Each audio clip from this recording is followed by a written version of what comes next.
Hello, readers by eyes and by ears. This is Mari Chen, and welcome back to my channel. You guys have no idea how excited I am to continue reading. I haven't read for an entire week. Yes, I know you guys still got content, but all of that was recorded before my vacation, and the only thing I missed was reading. So I'm glad to be back. Let's go ahead and get into it because I'm excited. Chapter 149, Vision of Chen Tang. A report! In the governor's mansion, the guosha raised indifferent eyes. His hands never paused on the teen, plucking at the strings as he spoke. Enter. The messenger stepped inside and knelt to perform obeisance. How was the situation outside? The guosha asked coolly. Chonghua launched their second attack this morning. The turret at the north end of the city is lost. The defensive troops have retreated to the northern market and reinforced their position with barriers. Can they hold until tomorrow? Cold sweat beaded on the messenger's forehead. Head bowed, he cupped his fist in salute. The commander says he's incompetent. He can only try his best. Incompetent? Quite, the guosha remarked. The music of the teen increased in tempo. He flicked his fingers and called, Rainbell, come. With a flash of light, one of the eyes embedded in the guqin opened wide. It blinked, and jade-green light shone from its pupil, brightening until it was too blinding to look at directly. When the glow faded, a glimmering scale floated above the guqin. A sweep of the guosha's wide sleeves sent the scale flying toward the messenger official, where it stopped at eye level. Take this. It's Xuan Rou armor. The messenger official blanched.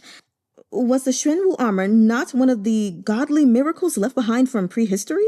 The most unbreakable, most invincible defense artifact in the world? Had it truly been hidden in the guosha's 919 this entire time? Still reeling, he heard the guosha finish his sentence. Shrapnel. The man blinked. Don't underestimate it because it's only one scale. It's more than sufficient to defend against the strikes of 10,000 strong soldiers. Bring it to our incompetent defense commander, and remember, the commander can die, but the Xuan Rou scale cannot be lost. If anything should happen to it. He paused to allow a thrum from the teen's strings, then smiled. I'll see all of you buried with it. The messenger official hastily agreed. He accepted the scale, holding it over his head as he retreated on shaky legs. The guosha was once again left alone in the empty governor's mansion. The teen music flowed from his fingers like an underground spring. Floating before the guosha, that ball of light he'd called Jing Chun had gained a faint and shadowy form. It now looked like a pure white pup, each strand of its snowy fur glimmering with light. It was not yet alert. The creature lay perfectly still on the soft carpet of the governor's mansion with its paws over its eyes. Wrapped in the soothing sounds of the teen, it seemed at peace. The guosha looked up, the light from the spiritual beast flickering in his eyes. Qing Chun, he whispered. I've nearly broken the seal they placed on you. Just a day and a half more, and I can take you away from here, back to our home. Be good now. Don't cause any more trouble for me, The pup's ears twitched. Its eyes opened a crack, revealing a fiendish blue light utterly at odds with its soft body. By this point, the Liao kingdom had taken heavy losses from the battle at the city's northern turret, where the soaring eagle flags of the Northern Frontier Army were already flying high above the ruins. Morsi's vanguard held the north corner of the city, while not far in front of them, the Liao Kingdom cultivator's jade-green defense barrier was rising once more. A scout rushed back to report to Morsi, who was assessing the Liao army's defense preparations. General Mo, do we press the attack? Morsi's sharp brows were drawn together, his arms crossed as he watched that green barrier rise higher and higher. His expression was grave. Where did they get the Xuan Rou armor from? Stunned, the scout turned again to look at that jade-green barrier. Xuan Rou armor? Isn't that the holy artifact belonging to our wise gentleman? After the wise gentleman passed, the Xuan Rou armor lost its oath-bound master. I thought no one knew where it ended up. How has it reappeared in the hands of the Liao Kingdom? Morsi pursed his lips, eyes dark. This barrier is merely a shadow of the Xuanwu armor's real power, an incomplete version. Perhaps they only have 1 or 2 scales. He paused. But if it's real, even half a scale is enough to give us trouble. Relay my orders.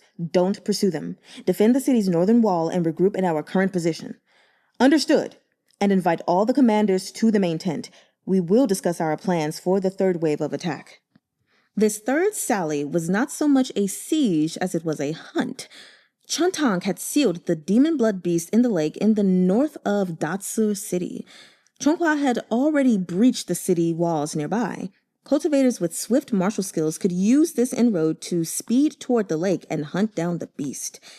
Since this was a matter of utmost secrecy, Morsi could not brief his men in full. Only the scouts, handpicked by the emperor himself, were told that their mission was to seek a wisp of the demon blood beast's soul.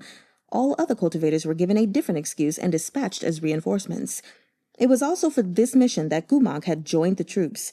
When everyone else had left the main tent, Morsi gave Gumang a detailed explanation of the true situation. Here's the plan, more or less. I'm sending the 2 armies headed by Muzhong Lian and Mengzi to attack the main city of Datsa. The goal isn't to take the city, but to divide the Liao Kingdom army's forces. Our true priority is the squadron composed of 10 elite scouts. While we hold the Liao forces' attention, they must advance toward the lake in the north of the city and seize that wisp of demon blood beast's soul. He handed the soul-pointing compass and soul-seeking rope to Gumang. As long as we can lay hands on that piece of soul, the Liao Kingdom will struggle to revive the demon blood beast. In this battle, the priority isn't to control Datsa. The most critical thing is to keep the Liao Kingdom from taking the beast's soul first. Do you understand? Gumang fastened the gleaming gold coil on the soul-seeking rope at his waist, gave it a pat, and took the compass in hand. Don't worry. When has your Gumang ever failed to complete a mission? He hadn't yet put on his mask. He stood before Morsi in the clean-cut uniform of the Northern Frontier Army with his hair in a neat braid. At his waist were the golden rope, his dagger, and the mask. A weapon compartment was strapped to his wrist. His robe's high cross collar, edged in blue and black, completely hid the slave collar beneath those pristine robes. At that moment, he cut a figure every bit as dauntless and heroic as the first time he had ridden out for battle. Morsi gazed at him, then reached out to bring him into his arms. He bent down and placed a gentle kiss on the top of his head. That's right. You've never failed. But this time, remember, no matter what, your safety is most important. If you run into trouble, you must send word to me. He reached out to caress Gumang's neck through the layers of his uniform collar, touching the spot where they had left lotus sigils to protect each other when they were very young. Morsi nuzzled against Gumang's forehead. If you send word, he murmured, I'll come to you at once. Will you remember that? In the past, Gumang had always been Morsi's protector. He had thought only to ensure Morsi's safety and had no wish to share any suffering with him. The old Gumang would have laughed and said, Don't worry, I'll be fine. Or, Your Gumang is the strongest. But now, Gumang's gentle blue eyes blinked as he looked up and said, Okay, I'll remember. There was no time to lose. Barely 2 Shichun had passed since the army had paused their attack to regroup. As the day waned and the sun sat heavy and red on the horizon, the Northern Frontier Army got their orders. Chonghua began their 3rd attack. This strike was designed to be quick. Even on their guard, the Liao Kingdom still scrambled to meet it. This time, Muzhong Lian's 50,000 cultivators engaged the Liao army head-on, while Morsi's army clashed with the defensive troops on Datsu's north side. The smoke of war obscured the sun, the scarlet of blood on the ground more intense than the dying light. Under cover of this formidable attack, the 10 scouts, Gumang among them, slipped into the north end of the city. Each took a different route, sweeping like a gust of wind toward the lake that contained the remnant of the demon blood beast's soul. Datsa Lake was vast, surrounded by mountain ridges that stretched into the distance far beyond what the eye could see. It was already growing dark, the last thread of sunlight skimming low across the lake's surface. A few of the geese on the sandy shores startled into flight, honking as they rose into the twilit sky. In his fitted black martial robes, Gumang leapt to the top of the tower along the shore. He stood in the wind with a hand behind his back, staring down at the light reflecting off the water below. Just as he made to spring down to the shore, sharp agony split his head. A burning ache gripped his heart and shot up his spine. Gumang let out a low gasp of pain, clapping his hand to his pulsing temple. Why does it have to be now? He sucked in a few steady breaths. The pain receded slightly, but the dizziness intensified. At the same moment, the crash of distant fighting echoed through the skies from where the main forces were advancing through the city. Gumang was running out of time. He blinked hard, trying to clear his vision, but when he raised his head and gazed once more toward the wide lake below, what he saw was a hazy illusion. Tang? He stammered in astonishment. He seemed to see Tang standing in the middle of the lake, towering waves rising around him. Tang walked on the waves amid the surging storm, white robes flaring in the gale like an immortal cast down to earth. Face stern, Tang raised a hand to summon the seven-stringed guqin. He lifted his chin slightly. Huapuan, listen to me. Your wild ambition ends here. I'll allow neither the continent of the 9 provinces nor the nation of Chonghua to fall into your hands. You will never achieve your goals. Huapuan. Huapuan.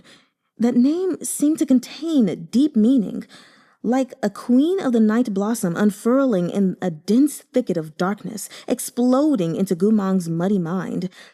It had some form of power, flooding his heart with bloodthirsty killing intent.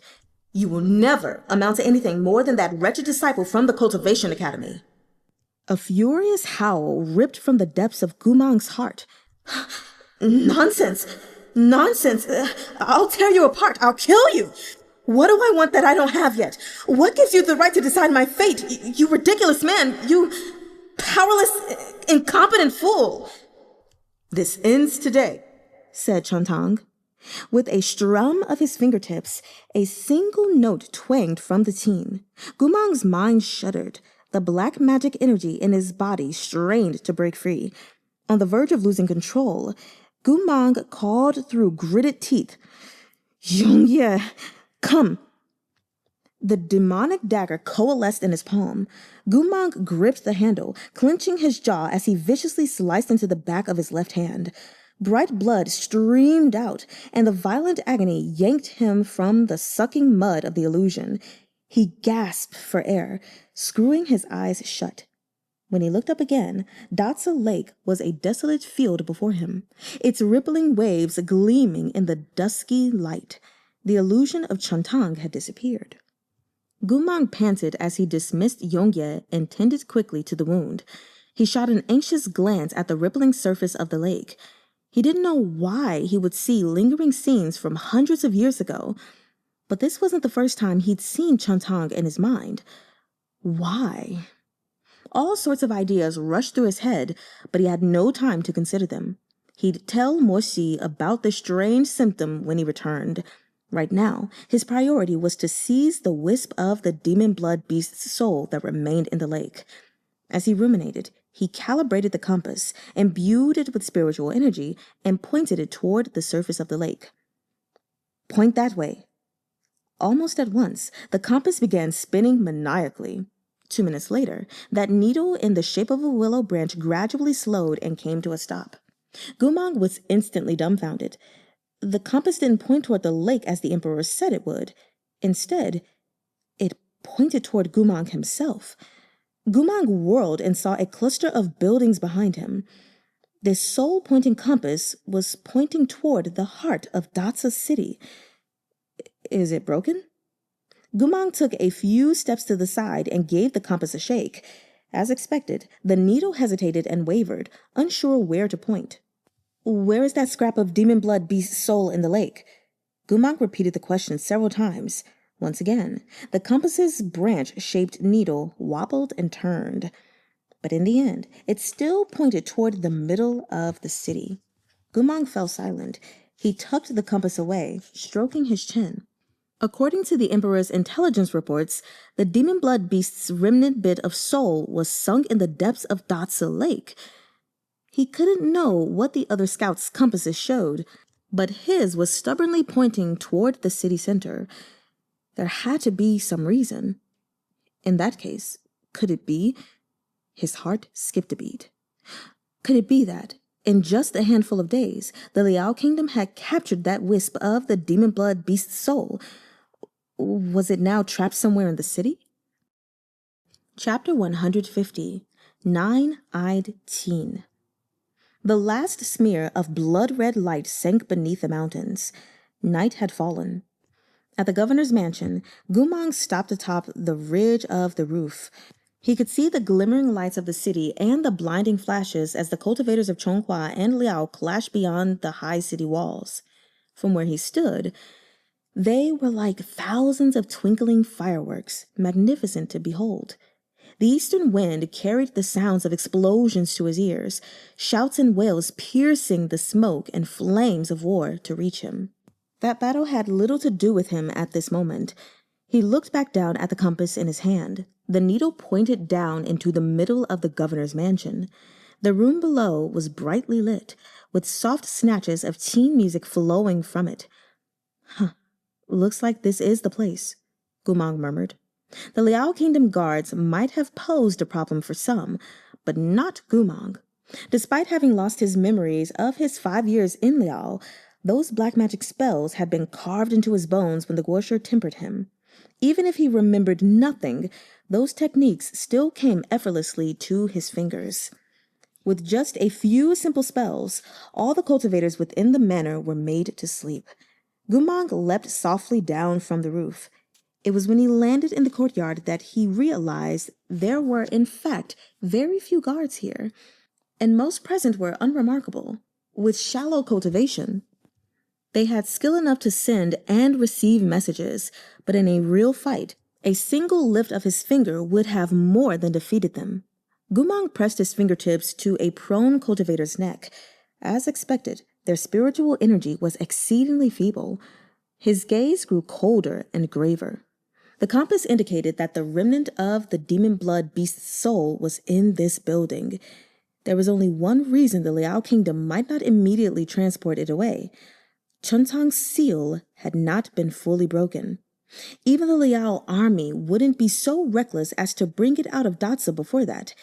But if this mansion held such an important object, why were the guards surrounding it so few and so weak? A man's low singing from within the room interrupted Gumang's thoughts. A sword of 5 years turns the seasons. A sword of 10 years turns back time. This sword's edge sharp enough to part the waters. This life too short to part my heart from yours. The wind was crisp, and the moon was bright. Pine and bamboo swayed in the little courtyard. The fires of war rose and fell in the distance, the roar of battle shaking the skies. Within the hall, the melody of the teen danced like willow fuzz, drifting like dust carried up and down on the wind, lingering on in endless melancholy. Blood flowed in rivers outside, but here was all peaceful and refined.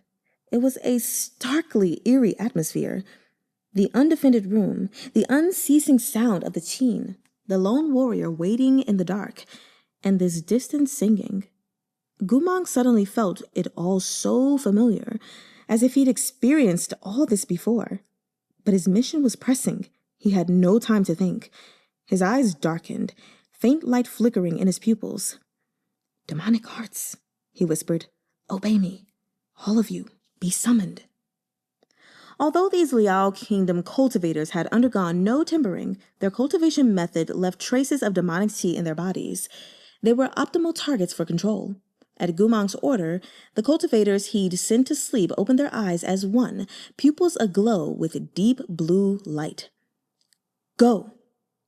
Those cultivators shot forward, a dozen lining up in a row and viciously slamming their bodies into the great doors of the main hall. With a massive boom, the doors broke apart. In the smoky sawdust that rose up, Gumang saw the dead governor's family dangling like wind chimes. Beyond the swaying corpses, a man in white and gold sat with his back to the door. Beneath his slender, pale hands lay a guillotine of human skin, the 9 eyes embedded on its body, whirling madly. A bone-chilling cold rushed from Gumang's feet and up his spine. He knew where he'd seen the scene, in the sword demon Li Qingqian's memory illusionscape. Back in Muzhong Chuyi's courtyard, Gumang hadn't entered the illusion, but Morsi had magically replayed Li Qingqian's downfall for him later.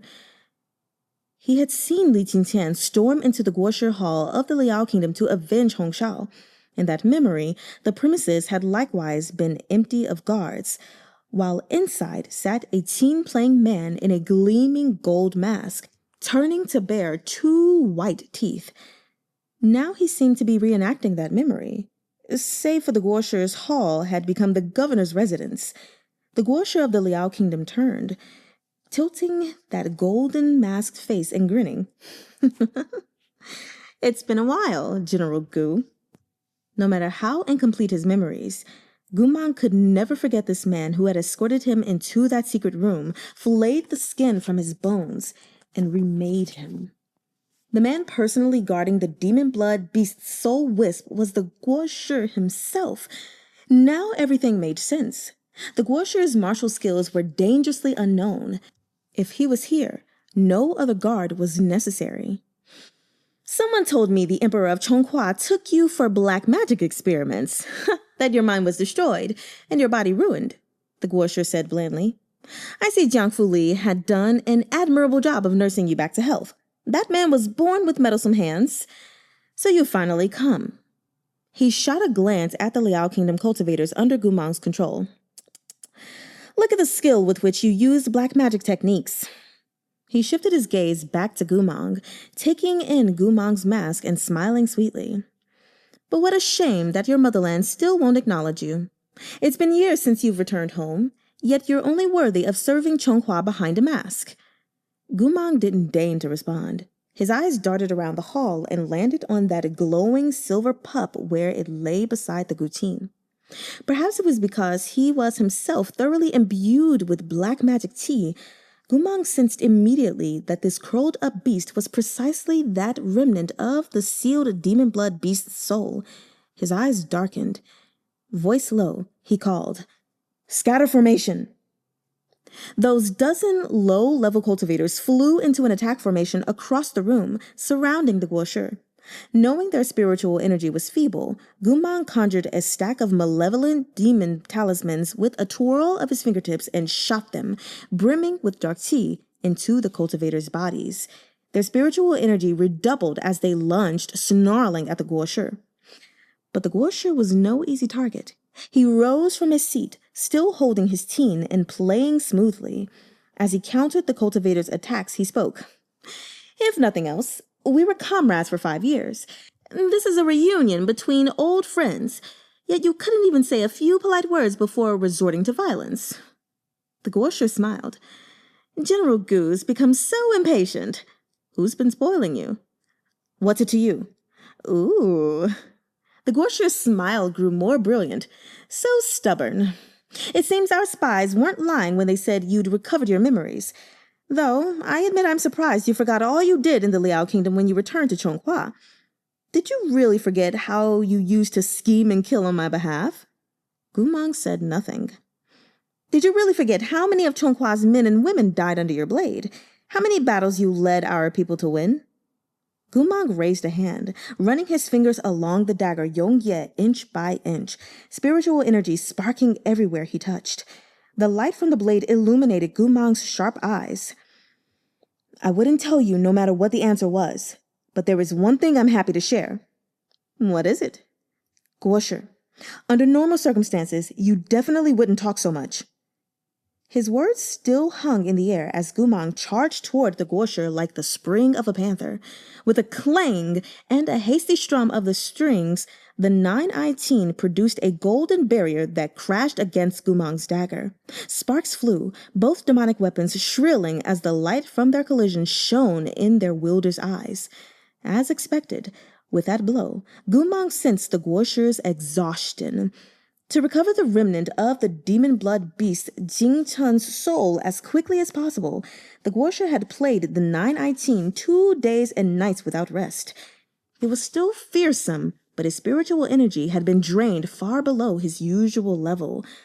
He was deliberately stalling for time in an attempt to regain a bit of energy. Why would Gumang allow him to succeed? He shot toward the Guosher with a series of killing moves, ordering the enthralled cultivators to coordinate their movements with his own. A chill wind swirled to life inside the governor's mansion as demonic aura surged in waves. Good technique, the Guosher said in praise as he played. Just as Gumang was about to land another blow, he shouted, "Hoarfrost, come!" Another eye on the nine-eyed teen blinked open. Sensing movement by his feet, Gumang leapt into the air. Dozens of blade-sharp icicles shot out of the ground where he'd been standing. Had he been a moment slower, he would have been impaled many times over. Gumang didn't dare drop his guard. Every muscle tensed as he watched the Guosher's movements with clear blue eyes. The nine-eyed teen. The nine-eyed teen. He racked his brain for any details about this demonic teen. He had lived in the Liao Kingdom for 5 years, after all. He ought to be aware of this teen's abilities. Bone-deep agony spiked through his head when he tried to think. The sound of that demonic teen was like a blade piercing his mind. He was soaked in cold sweat. The nine-eyed teen. 2 more heavy strums reverberated through the air. The Guosher plucked the strings faster. Shards of ice burst through the paving stones, impaling 3 of the slower cultivators. Gore spattered, arcing over Gumang. The pungent scent of copper intensified the pain spasming through Gumang's head. The nine-eyed teen. Scenes flashed through his muddled mind. The great hall of the Liao Kingdom, the Guosher playing the human-skinned teen as he smiled. This demonic weapon is my masterpiece. It has 9 eyes, each belonging to an exceptionally talented cultivator. Some communicate with the spirits of godly beasts, some attack with spikes of ice. Keeping this teen with me is as good as having those 9 skilled experts at my side, far stronger than any regular guard. That was right. The Guosher of the Liao Kingdom possessed this perverse ability. He could store someone's techniques within their eye, then embed it into the nine-eyed teen. In Gumang's memories, the Guosher laughed cruelly. These 9 eyes change over time. If I discover a more powerful cultivator, I discard the least useful and replace it with a new one. Over and over again, the nine-eyed teen will grow stronger and stronger, until it is truly invincible. In Gumang's moment of distraction, yet more spikes broke through the floor, stabbing the last few cultivators to death before shooting toward him.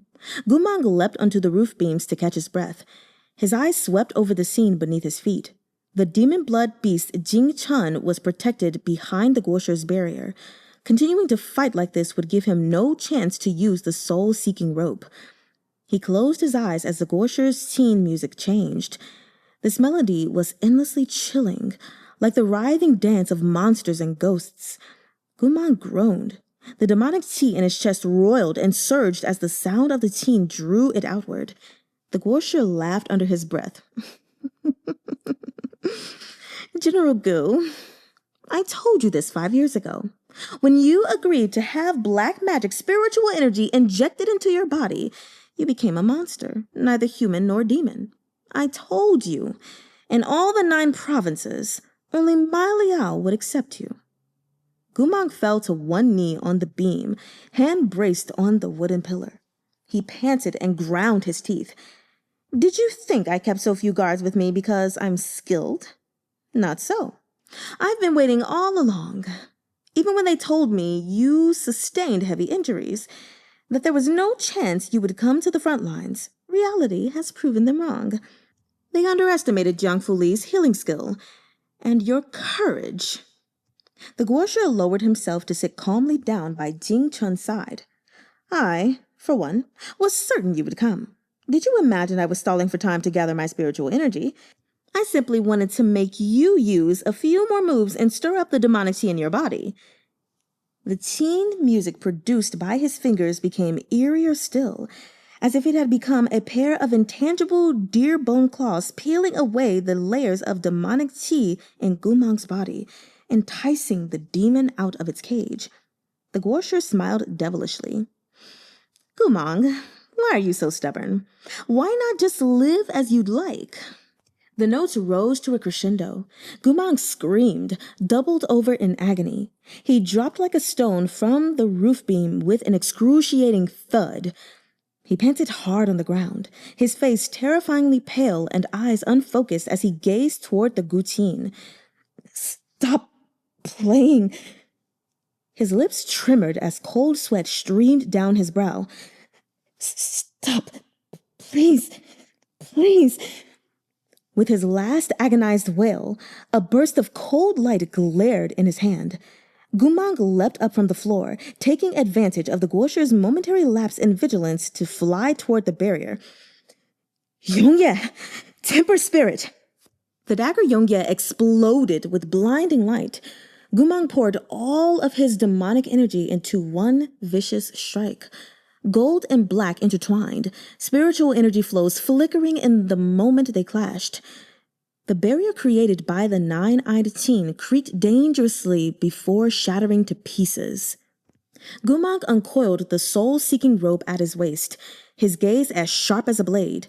With lightning speed, he bound the blood demon beast Jing Chun curled up in the corner. The Guosha paled. Behind the mask, his expression turned malevolent. Gumang! He gritted his teeth. You little... You little what? The black magic was wreaking havoc on Gumang's mind. He was teetering on the edge of insanity, but his resolve was strong as steel. He pushed past the agony. He hadn't feigned his suffering for the opportunity to take the soul. He'd broken the barrier through sheer force of will. Even the Guosha didn't know what invective to hurl at him. He needed to recapture the beast, but Gumang wasn't going to make it easy. He'd already bound Jing Chun within his Qiankun pouch. Staggering, Gumang rose to his feet and swiped away the blood at the corner of his mouth, staring the Guosha down with blazing eyes. His face, lined with anguish from the torment of the demonic chi, bloomed in a fierce yet brilliantly self-satisfied smile. It doesn't matter if the 9 provinces want me or not. What matters is, bro, this world doesn't want you either. He leapt up with that wisp of demon blood beast soul, speeding back toward the army of Chonghua. But how could the Guosha allow him to go? His narrowed eyes sparked with flame as he snapped his fingers and shouted, Snowdrift, come! The third eye on the nine-eyed qin blinked open. Blustering wind and wintry snow enveloped the Guosha's body. Striding out of the hall, he waved a hand. Thunder rumbled in answer. He slammed a command talisman into the earth. In moments, a group of elite black magic soldiers rushed over in answer. One by one, they knelt before him. Awaiting Guosha's orders. The wisp of demon blood beast soul was taken by that goobrat, the Guosha snarled. He's trying to get out of the city. Track the aura of the demon blood beast on him. Follow me. Chapter 151. Lone Wolf Unsealed. Gumang flew over the ridges of the rooftops, breathing hard.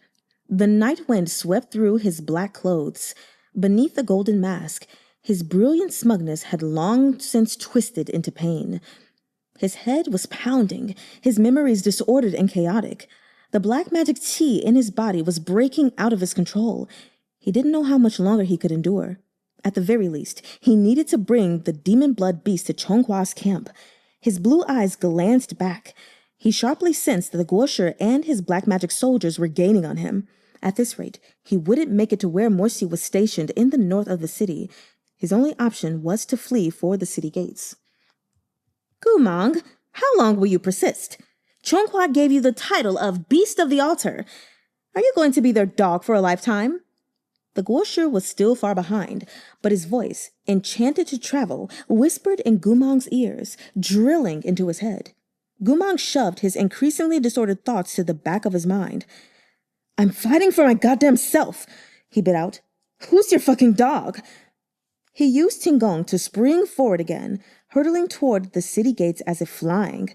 The two armies were locked in fierce combat there, fiery light exploding around them. The wind whistled past his ears as he closed in on the gates. At that moment, the Guoshu of the Liao Kingdom, aided by snowdrift, finally overtook him. Loose robes billowed as he soared toward Gumang like a fluttering paper kite. Snowdrift was the technique of the top Tingong grandmaster of Li Chun. The Guoshu sneered behind him. "Gumang, did you really think you could escape?" Cold sweat stood out on Gumang's forehead. Suddenly, he caught a glimpse of the ignition talismans fluttering above the inner city walls. Pivoting mid-air, he arrowed toward those paper talismans. That hint of a calm smile on the Guoshu's lips faded as he saw Gumang alight safely atop the city wall and come to a stop. Gumang turned, face half in shadow. "Hey, why don't we see which one of us is crazier?" "Gumang!" The Guoshu shouted as realization dawned. "You—" Whipped by the furious wind, Gumang smiled scornfully, raising a hand and pointing along the wall. Flames flew up from his fingertip. In the moment they struck, the walls detonated into a magnificent explosion. The Guoshu swore as he was forced to dart backward. Firelight shot toward the heavens, sending up searing gusts of heat. As the talismans ignited, Gumang likewise tensed and leapt back. More colossal blasts followed, brick and stone flying. Scorched air filled the skies, separating him from his Liao Kingdom pursuers. The maneuver was incredibly dangerous. Though Gumang retreated immediately, the blast flung him down from the rooftops. He ignored the ensuing pain, rolling onto all fours and dragging his wounded body forward in escape before the Guoshu caught up. The flash of spells and curses grew brighter, shining in his eyes as the sound of two armies cutting each other down roared in his ears. With a last desperate leap, Gumang launched himself forward with one hand and broke through the unprepared Liao Kingdom defense troops, charging into the battle formations of Chonghua. The earth beyond the city gates had long since become a sea of blood, the fires of war illuminating half the night sky to noonday brightness. Amid the roiling smoke, Chonghua's cultivators fought the Liao army. All around was the clashing of spells and the howling of spiritual beasts, wild-eyed soldiers, and splattered blood. Gumang's chest heaved. He felt no relief at having made it this far. His field of vision seemed to narrow, as if the black magic, demonic energy pressed in on him, ready to swallow him and wrest away his mind. He widened anxious eyes, seeking the general's banner amid the chaos of battle. There! A chill wind rose behind him. He sensed the furious Guoshu had forded the sea of fire and was once more gaining on him. Out of options, Gumang shouted, "Murong Lian!"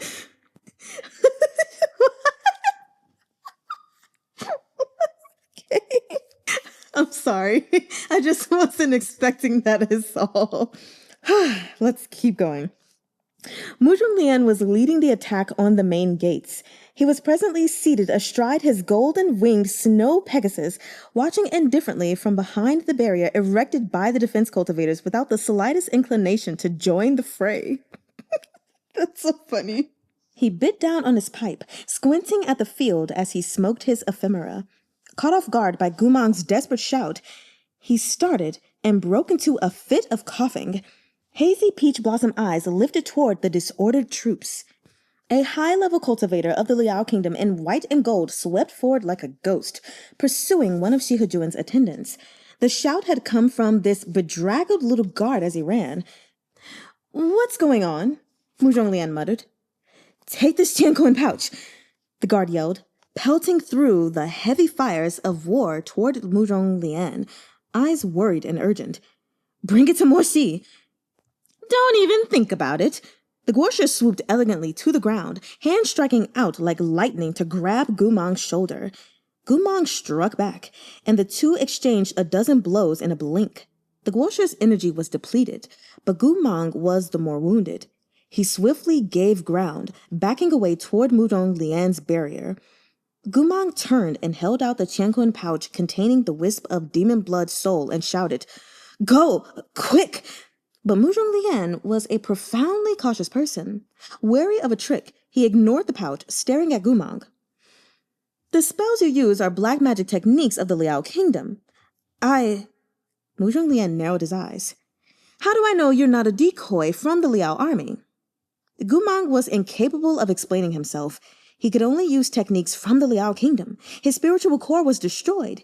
He had no way of casting any of Chonghua's spells. What could he say to prove himself? He parried the Guosher's attacks as his mind raced, his blue eyes frantic. The Guosher pressed in, chuckling softly in Gumang's ear. "What did I say? As long as black magic runs through your body, there will be nowhere you're welcome within all the 9 provinces, other than Liao." With that, he made a grab for that remnant of soul. Gumang jumped back, twisting and bringing the Qianquan pouch to his chest once more. This move saved the pouch, but he couldn't evade the Guosher's strike. In the moment he moved to duck, his vision blurred and the Guosher's spell struck his waist.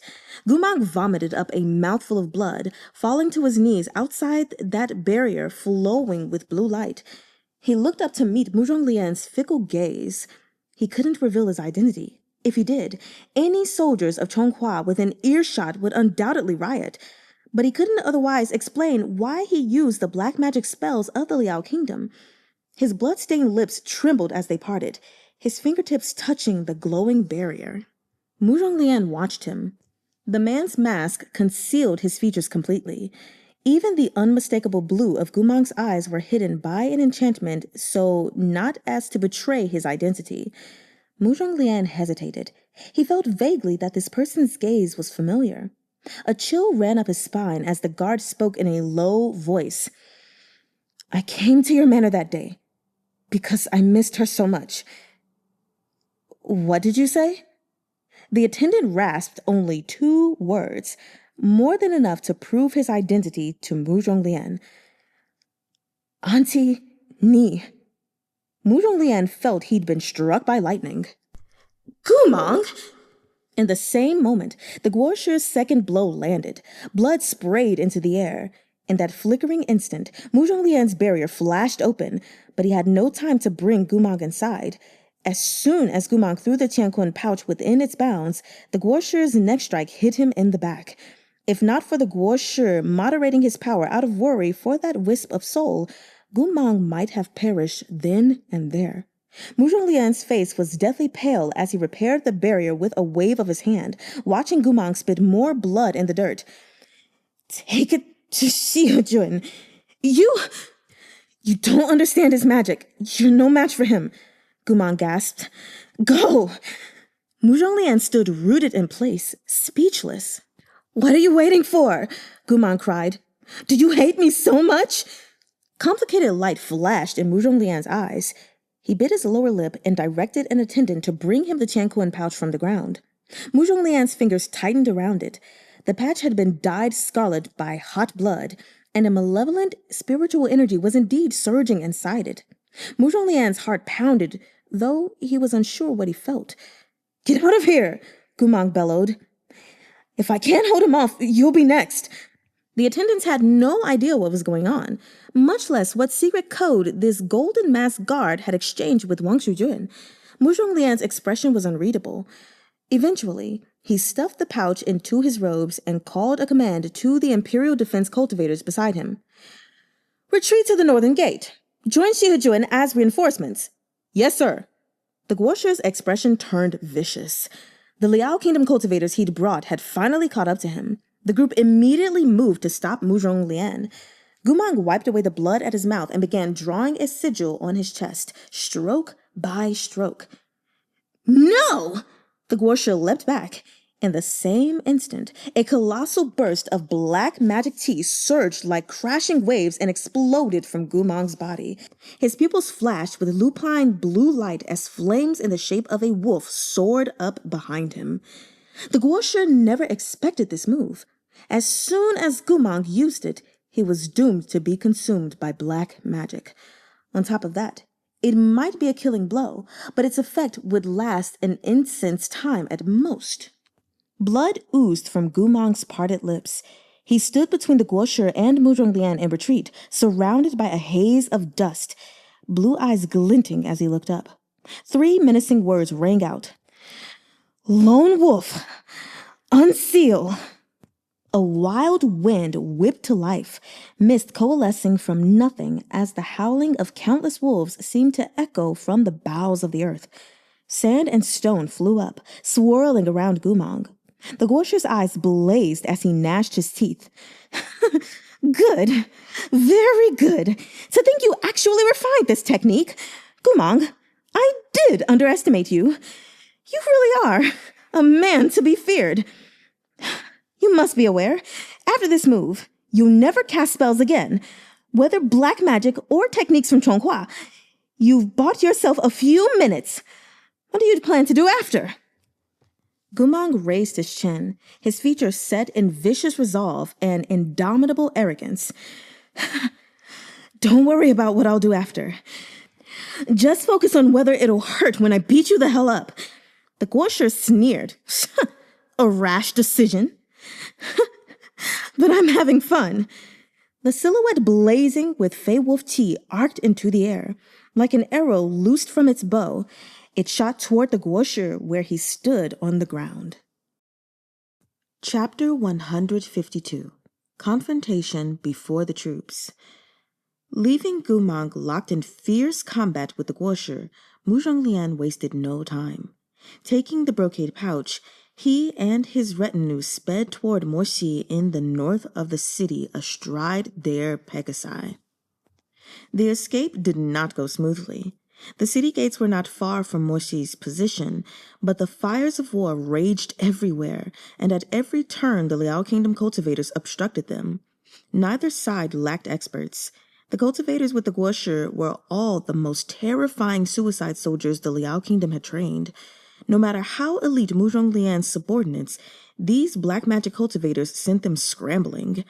By the time Muzhonglian made it to the apricot forest on the outskirts of the city, his protective barrier was in tatters, and most of his guards had been injured and fallen behind. He didn't dare meet his enemies head-on. It was all he could do to use the winding terrain of the forest to evade his pursuers. I've long heard Wang Shujuan is a useless wastrel. It's fine to be a fool, but his skills in magic are unimpressive too. Ridiculous. The leader of these Liao cultivators was a woman with a braided whip at her waist. She leapt into the branches, filling the forest with her magically amplified snickering. Muzhonglian, you've reached a dead end. Where do you plan to flee? Your girl likes to ride fast horses and go on long walks, Muzhonglian replied as he spurred his Pegasus through the trees. What's it to you? Fucking whore, still mouthing off so hard even when you're staring death in the face. Another part of me is even harder. Would you like to see for yourself?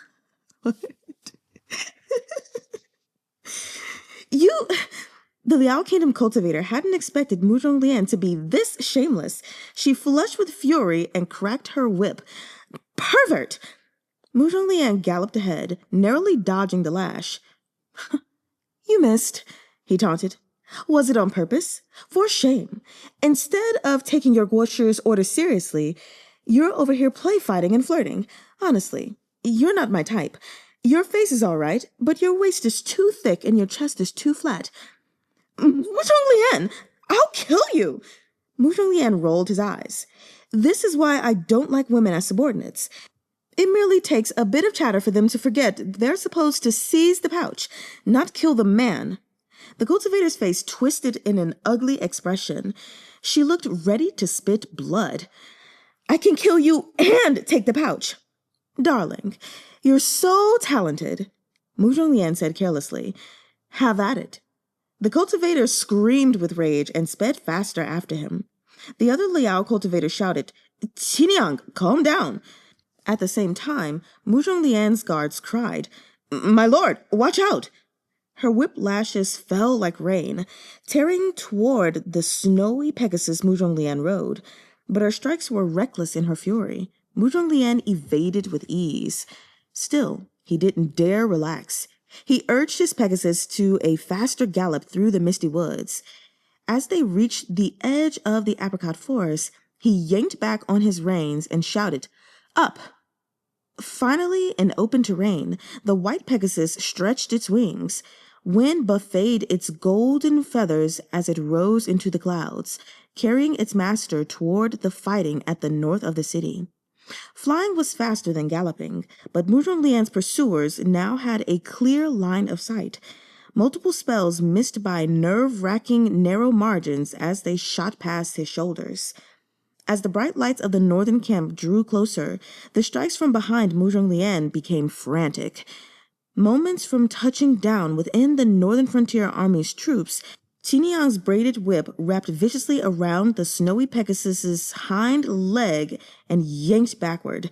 The spiritual horse whinnied. Mu Zhonglian was flung off its back, tumbling pathetically into the mud with a series of racking coughs. Before he could stand, the Liao cultivators landed beside him, their eyes gleaming. With the exception of Qiniang, whose eyes sparked with ominous fury, through gritted teeth, she said, How about I cut out your tongue? But Mu Zhonglian was born with a nasty mouth. Even his sorry state couldn't stop him from sneering. What do you want my tongue for, huh? To cup in your hands and lick every day? Qiniang's pretty face turned green with disgust. She was one of the highest-ranked guards in the entire Liao army. Her subordinates addressed her with a respectful jie or a deferential Qiniang. Never had she suffered this level of verbal humiliation. She rushed toward Mu Zhonglian, intending to mince him to bits. Two of the guards accompanying Mu Zhonglian finally broke through the woods behind them. Seeing their master in danger, they shot forward and cast a barrier before Mu Zhonglian just as Qiniang was about to smash a palmful of spiritual energy down on him. My lord, get away! Hurry and escape! Mu Zhonglian crawled to his feet, still coughing. His martial abilities had once been much better, before years of ephemera use sapped his spiritual energy and stamina. He glanced back at the two guards and ran in the direction of the barracks, clutching the Qiankun pouch. But he'd taken no more than a few steps when he tasted a metallic bitterness in the back of his throat. He doubled over, retching up a mouthful of blood. His guards had no strength remaining. They could only stall for time to allow Mu Zhonglian to escape. None of them expected Mu Zhonglian's illness to flare up now. With an explosive boom, the light array barrier shielding him burst apart.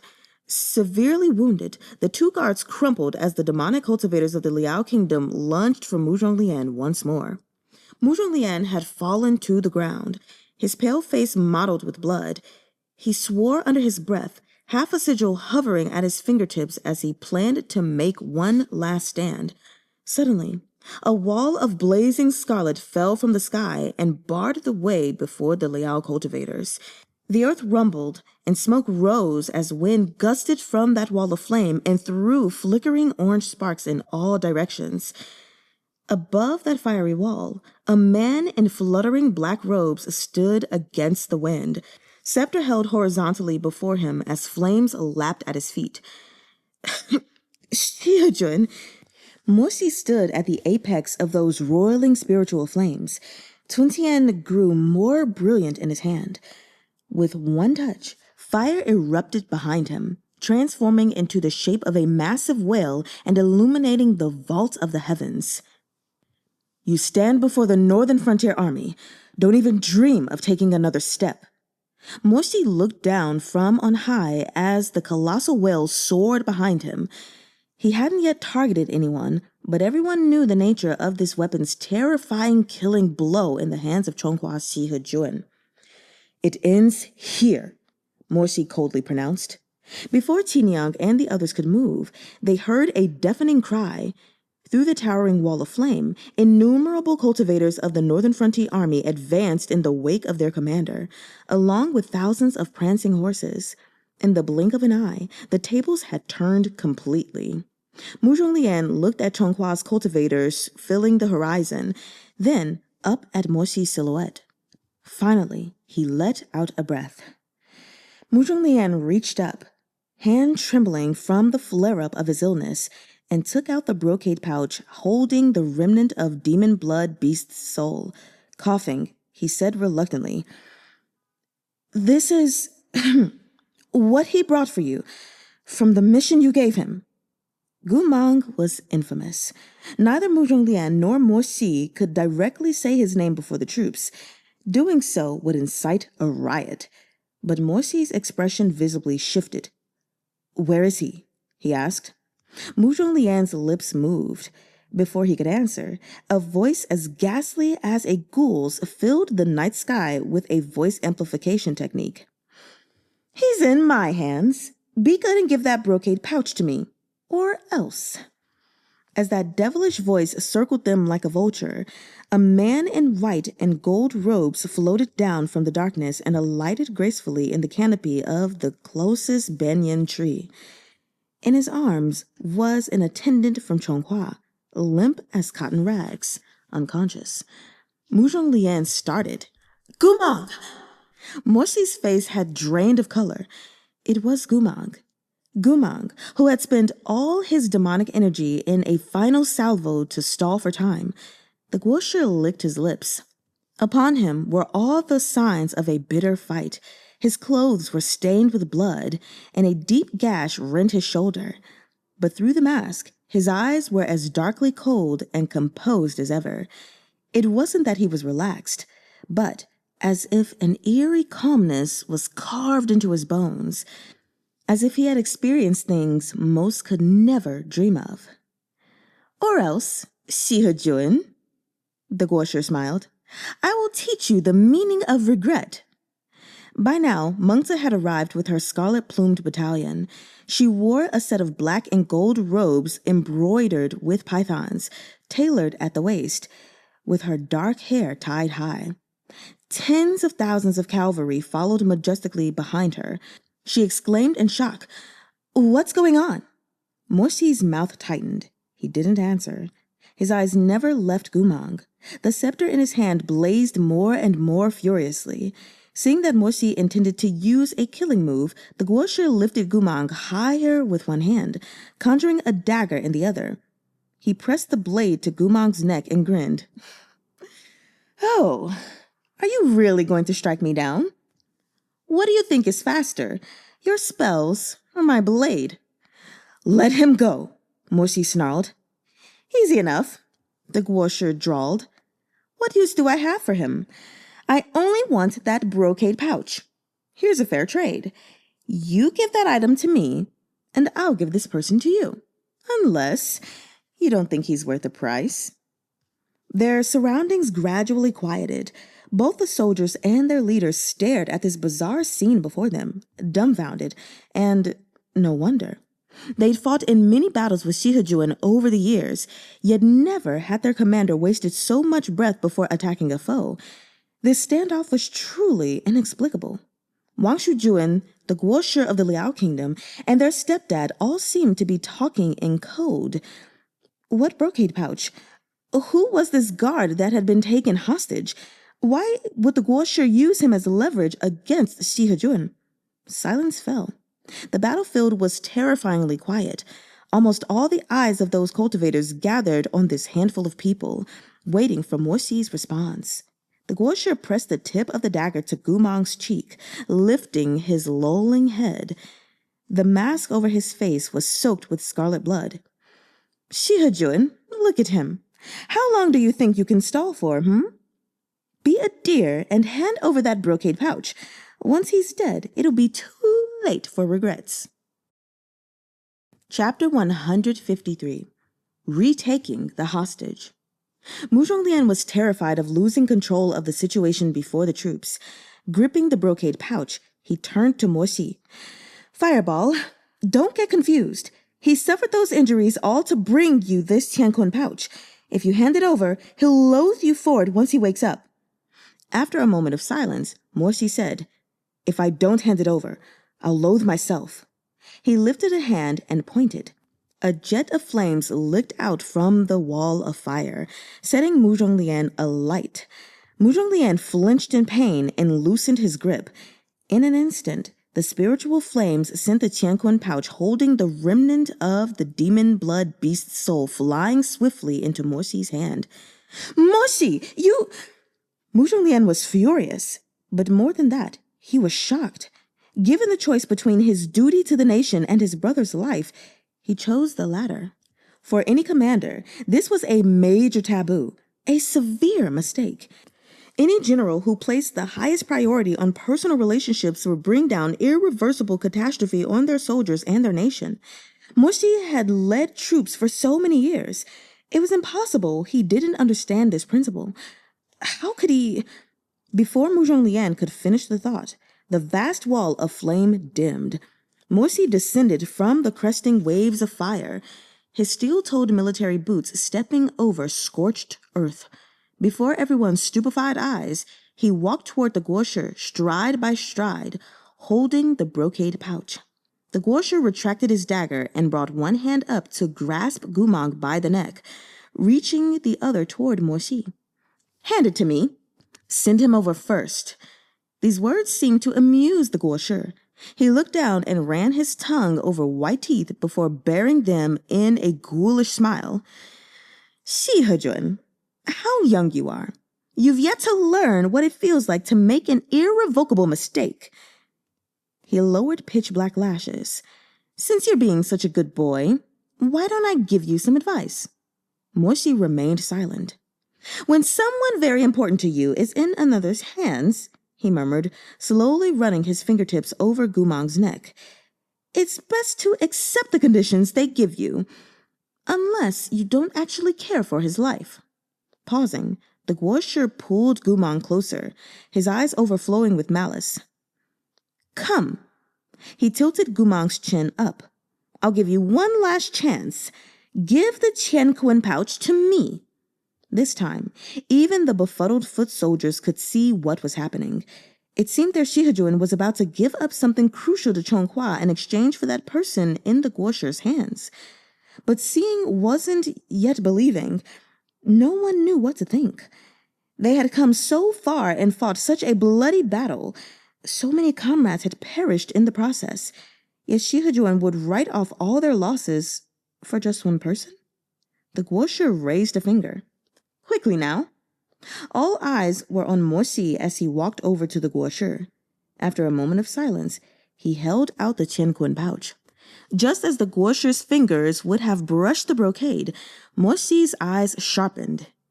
"Invoke." The guosher had only allowed him so close because he was watching Morsi's every move. If Morsi was to attack, there would be a tell, no matter how minute. He had expected Morsi's shout.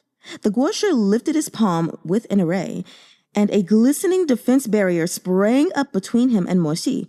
"Ha! A trick! You're still too—" A cold gust brushed his side. Before the guosher could react, dozens of blue sword glares erupted from the man in his arms. The lotus sword array. That's so funny. Okay, let's keep reading.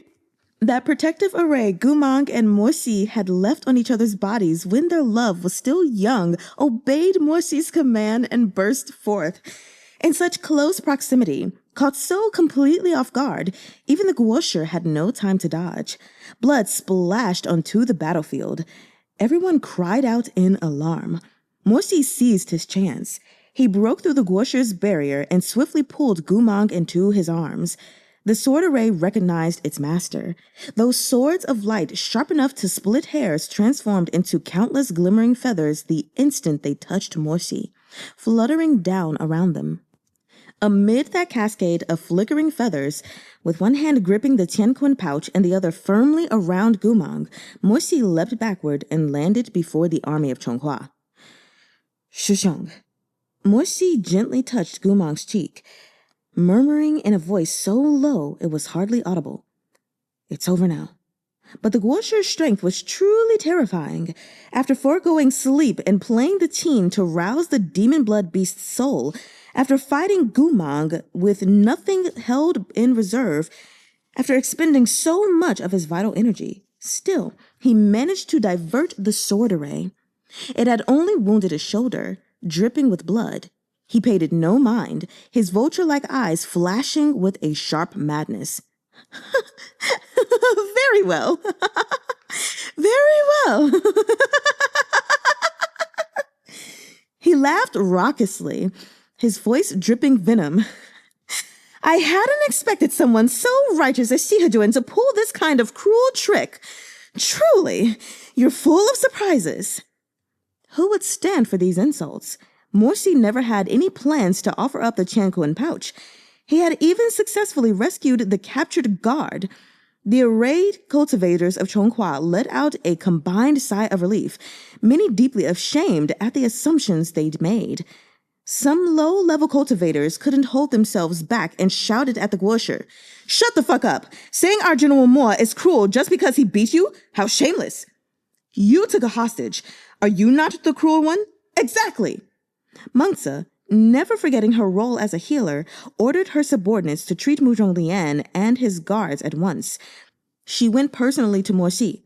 "I'll heal his wounds," she said quietly.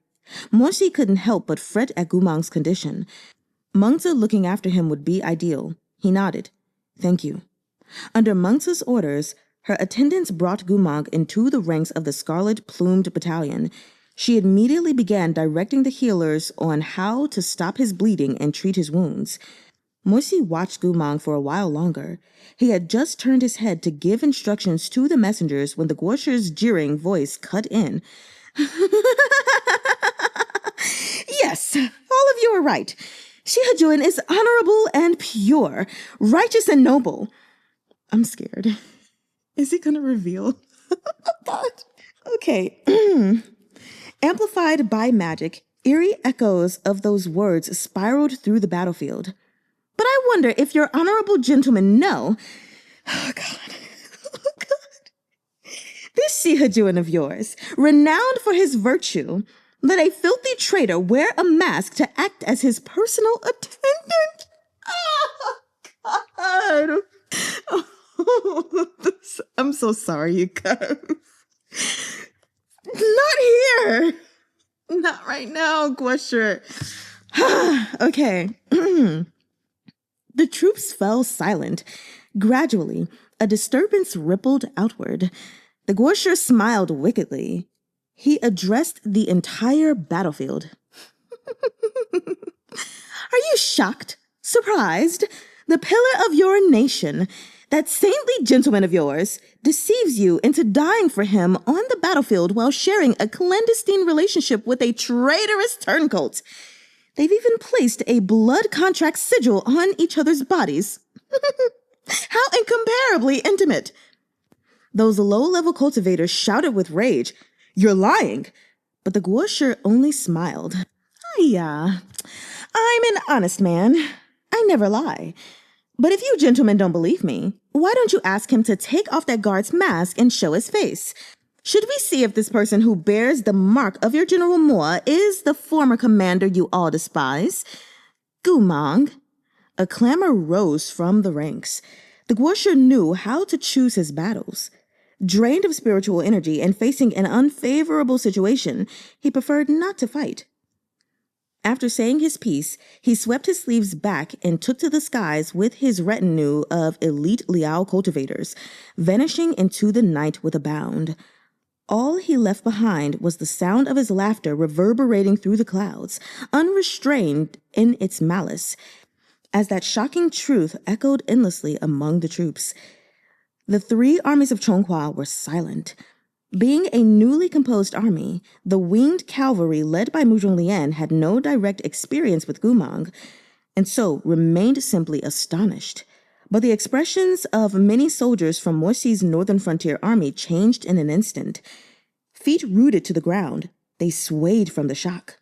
Muzhong Mengzi's scarlet-plumed battalion was the most impassioned. The cultivators from this army were all noble-born. Many had kin who died at Gumang's hand. Upon hearing that this masked guard was their most hated nemesis, they exploded into chaos. Shihajuin, is it true? Who is this person? The cultivator charged with healing Gumang happened to be one of those who bore him a deep grudge. He immediately reached out to take off Gumang's mask, but at the moment he touched the rim, a beam of feeble jade blue light stung his fingertips. The cultivator jerked his head up to find the one who stopped him was none other than Muzhong Mengzi. Princess, if the commander's attendant wears a mask, his identity is a secret, Mengzi said. Unless it is by the commander's will or by his imperial majesty's order, no one may take it off. If he's really Gumang, the healer cried out, why can't we take it off? But what if he isn't? Mengzi countered. The healer fell silent. Have you lost sight of national law that you would oppose your own commander on the word of a stranger from Liao? But take him away. Understood. The attendant stepped forward to escort the disorderly healer to the back of the ranks. The princess had intervened, and Gumang's mask was not removed before the eyes of the three armies. But it didn't matter. Morsi was a decisive person. He did not tolerate misunderstandings, especially ones that so severely threatened morale.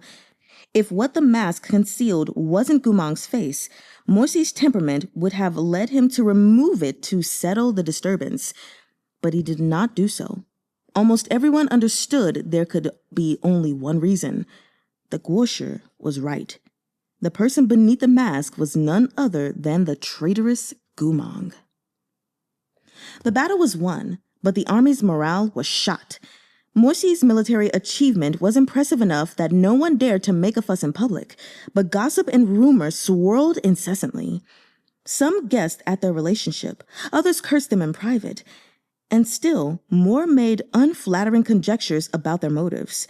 These currents eddied and whirled into an undertow that flowed between the cultivators of all three armies. Never had a victorious battle taken such a toll on Morsi. The Liao kingdom withdrew their troops from Datsa, and the cultivators of Chonghua retook the city. Morsi was in no hurry to ride back to the capital. Instead, he led the army's efforts to settle the refugees and help their surviving civilians in Datsa rebuild their homes. But when he walked through the debris left by the battle, he was no longer treated with the same reverence as before. The gazes around him were full of secret judgment. For his part, Morsi felt no sadness at his current situation. He had experienced similar a long time ago. He had learned all there was to know about the fickle nature of public favor at the age of 7, when his father passed. His fall from grace back then had been far more dramatic. Now, all his sorrow was reserved for that Gumang on everyone's lips. In their eyes and through their whispers, he could tell how they detested him, while he understood the truth yet couldn't make it known. How is he today? The aftermath of the victory at Datsa and the chaos in the army had left Morsi too occupied to stay at Gumang's side. He didn't dare hand him over to anyone else for treatment, so the task had fallen to Muzhong Mengzi. Morsi told Mengzi all the secrets he couldn't entrust to anyone else. She'd been shocked upon finding Gumang had been a spy and felt a deep regret for how she had regarded him previously. For this reason, Morsi was willing to let her treat him. Mengzi looked up, exhaustion written across her face. Nothing major at the moment, but I can sense how that final black magic technique eroded his mind. The demonic chi is more difficult to control than before.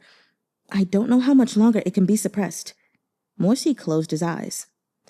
When the Liao kingdom sent him back, it was because they knew his condition was growing more and more perilous. They dared not keep him nor kill him. They didn't know what he'd become after he was consumed by black magic. They hid the truth, sending him back to Chonghua like a hot potato. Mengzi said nothing. It's no matter, Morsi sighed. Did he wake today? He did, but his mind was muddled. He fell asleep again after some medicine.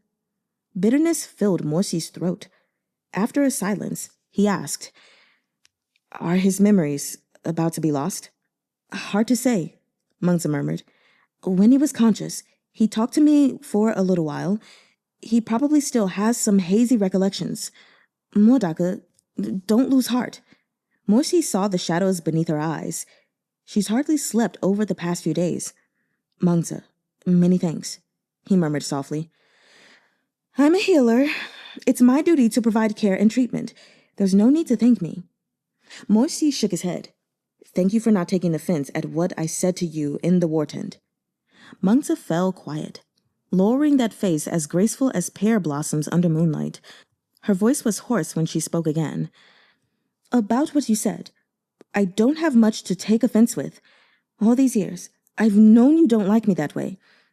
It was just that hearing you say that you have someone in your heart is hard to accept. I'm sorry.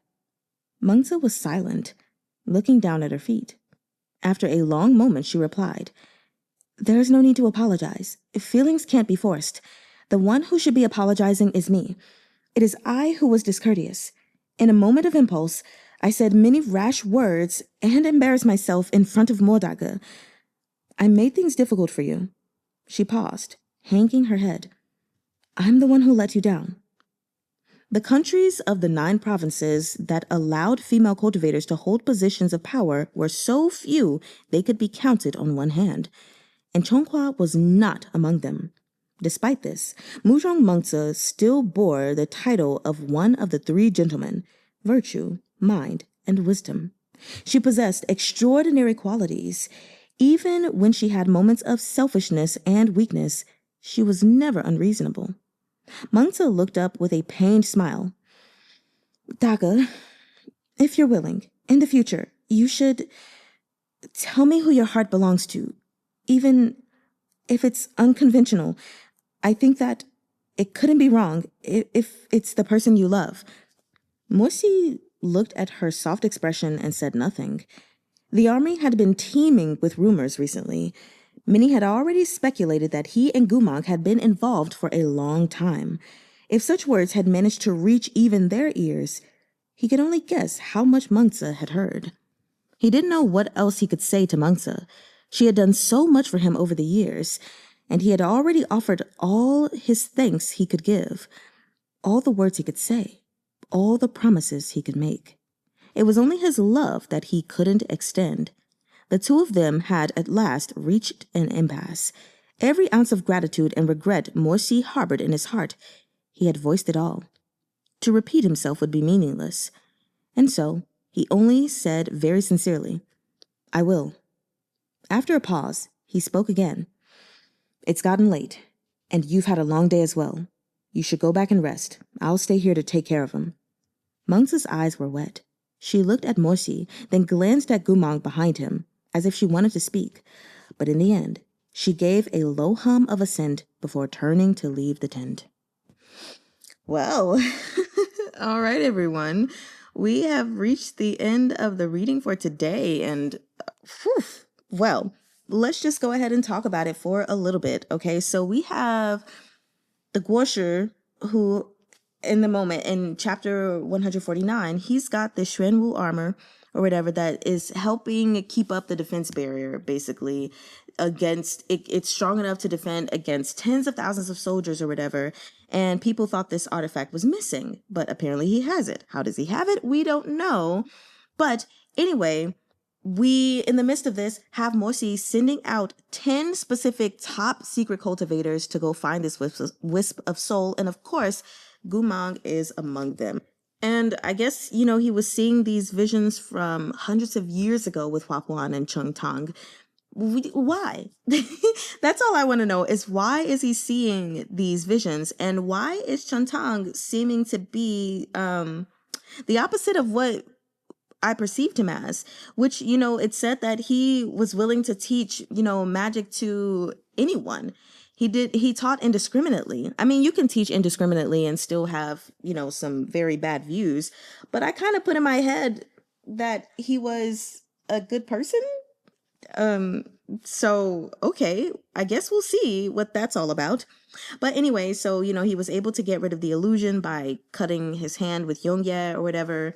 And he realizes that the wisp of soul is in the heart of Datsu City, which at first when it said it pointed directly at him, I was like, oh shoot, is the wisp of soul in him? How does that even make sense? But he said he looked behind himself. And so I was like, okay. So anyway, of course, when we go to chapter 150, then, we have him at the governor's mansion, and he's like, hold on, this feels familiar, only because he's paralleling it with everything that happened with Li Qingqian. But of course, it's the Guosha there and his craziness or whatever. And this man is exhausted, but he's like a super badass. And he's got these eyes, which I have to say, it's disgusting to know how those eyes ended up on his guqin. We already know that like the way that his teen was made is just absolutely horrible, but to find that he specifically has like taken strong cultivators and destroyed them basically, and or infused their spiritual energy into his guqin in their eyes and stuff, it's just like, my God, you are savage. I think the book described it as disgusting. Yes, he's disgusting. But anyway, the man was waiting for Gumang all along, which I felt, but it was just nice to see that, okay, yeah, that is exactly what was going on.